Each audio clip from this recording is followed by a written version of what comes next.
Сайн уу найзуудаа, өнөөдөр Бэмби бит хоёр эмээдээ битүүшил хийж өгөгч байна. Махаа гоё жижиглэд татаад хоньны олгоонд ингээ шүлтэй ивэл их гоё олдог. Эмээгийн маань ядаргаа тайлагдах гоё шүл болох байхаа. Манай Дая брэндийн ган тогоонууд ирсэн шүү. 3 ширхэг хос тогоо ирсэн. Бэмби бит хоёр том тогоодон баяртай цай эмээдээ хийж өг. Харин хайруулын тавган дээр эмээгийнхаа битүүшилийг хийж өгөгч байна. Дараа нь бит хоёр хайруулын тавганда дараа нь Бэмби бит хоёр шинэ өрмөр хайлмаг хийж үзүүлнэ. За ингээд Бэмби бит хоёр банштай цайгаа хийж байна. Манай дүү Бэмби маань баншнуудыг хөөрхөн чимхдэг. Би бас хаяа баншнууд чимхэж өгсөн.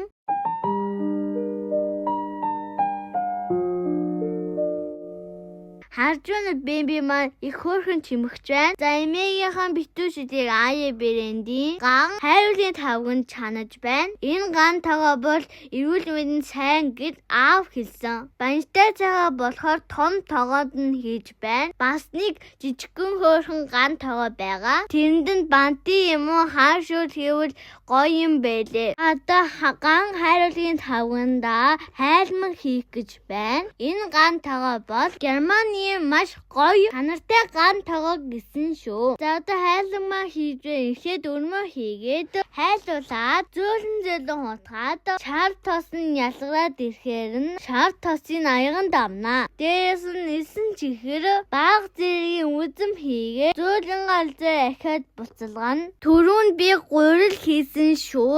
Манай аав тэр бичлэгийг маань аваагүй байна. Эмээ маань надад ирж тусалсан. Эмээ маань миний хийжсэн хайлмыг гоё байна гэж хэлсэн. Гэхдээ гурил нь бага байна гэж эмээ хэлсэн. Удаага хийсэн болохоор тэгсэн баха. Тэгээд эмээ минь гурил нэмээд ингээд хийгээд өгвөл хайлмаг чинь биетэй болоод гоё амттай болдог гэж эмээ хэлсэн. Гурилын тааруулаад өгөнгүүт миний хайлмаг үнэхээр гоё байсан.